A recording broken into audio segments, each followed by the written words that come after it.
Hello les amis, je vous retrouve pour une nouvelle vidéo sur le football anglais et la Première Ligue et je vais vous présenter le match Bournemouth contre Brighton. C'est un match qui a lieu ce dimanche 28 avril 2024 à 15 heures pour le compte de la 35e journée du championnat d'Angleterre Première Ligue saison 2023-2024. Alors Bournemouth c'est le 10e du classement qui reçoit Brighton le 11e.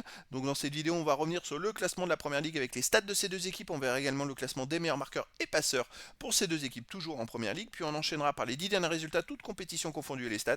Et on terminera par les compos d'équipe et tactiques éventuelles, ce qui nous permettra d'avoir une idée, une tendance à ce match. Alors pour ceux qui souhaitent voir ce match à la télé, sachez que vous pouvez le voir sur Multisport 1.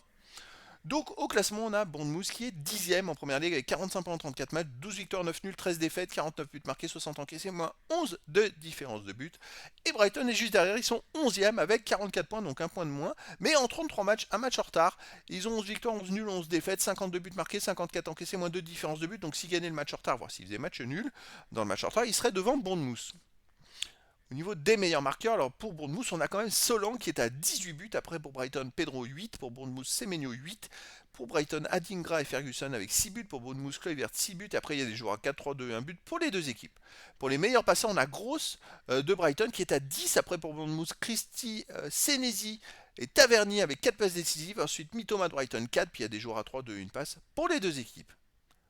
Les 10 derniers résultats, toutes compétitions confondues, Bournemouth, c'est 5 victoires, 2 nuls, 3 défaites, 16 buts marqués, 14 encaissés, plus 2 de différence de buts. Ils marchent plutôt pas mal, hein. Effectivement, ils viennent de gagner à Wolverhampton. Avant, ils avaient fait 3 matchs de suite sans victoire avec 2 défaites et un nul. Mais avant, ils avaient enchaîné 4 matchs sans, 5 matchs sans défaite avec 4 victoires et un nul. Donc c'est une équipe qui marche plutôt pas mal en ce moment et qui fait une belle remontée au classement. Après, ces deux équipes n'ont plus rien espéré. La Coupe d'Europe, les places de Coupe d'Europe étant très très loin, il reste trop peu de matchs pour espérer pouvoir remonter. Mais voilà, c'est une équipe à domicile qui reste donc sur un nul contre Manchester United 2-2, une victoire contre Crystal Palace 1-0, une victoire contre Everton 2-1, une victoire contre Luton Town 4-3, un nul contre Sheffield United 2-2. Alors c'est vrai que dans ces 5 matchs, ils ont joué 4 fois à domicile quand même, hein. Et sinon une défaite contre Leicester 1-0. Donc c'est une équipe qui est plutôt costaud en ce moment à domicile. Brighton de son côté, sur les 10 derniers matchs, c'est 2 victoires, 2 nuls, 6 défaites, 4 buts marqués, seulement 4 buts marqués, c'est très faible, hein. 18 buts encaissés, moins 14 de différence de but. Alors Brighton, c'est le contraire, hein. Eux, ils sont en train de couler. C'est vrai que sur les 5 derniers matchs, c'est 3 défaites et 2 nuls. Et ils ont marqué que 2 buts sur les 5 derniers matchs. Avant, c'est vrai qu'ils ont marqué que 4 buts en 10 matchs, mais ils ont gagné 2 fois 1-0. Heureusement. Après, en UEFA Europa League, ils ont été éliminés, ça ne changeait rien. Mais c'est vrai que voilà, sinon, ils seraient encore pire au classement. Je pense que Brighton, avant cette mauvaise série, était dans les 10 premiers. Et puis là, ça va pas du tout. Ils sont en train de couler petit à petit au championnat. À l'extérieur, il reste sur un nul à Burnley 1 partout, un nul à Brentford 0-0, une défaite à Liverpool 2-1. Sinon, ils ont perdu 4-0 à Rome, 3-0 à Fulham et 1-0 à Wolverhampton. Donc, c'est des résultats un peu terribles. Donc, gros avantage pour Bournemouth qui est plus en forme que Brighton en ce moment et qui en plus joue à domicile.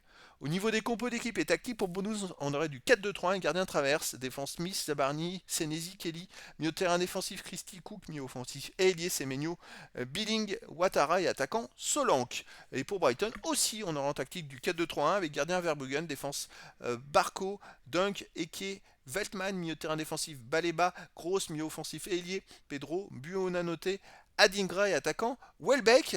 Donc voilà les amis, écoutez, le décor est planté entre ces deux équipes. Bon, c'est vrai qu'il n'y a plus trop d'enjeux dans cette rencontre, mais c'est vrai que Bournemouth, pour moi, est favori. Donc je vous donne rendez-vous ce dimanche 28 avril 2024 à 15 heures pour le match de la 35e journée du championnat d'Angleterre Premier League saison 2023-2024. Bournemouth, le 10e du classement, reçoit Brighton, le 11e. Voilà les amis, je vous dis à très bientôt pour une nouvelle vidéo.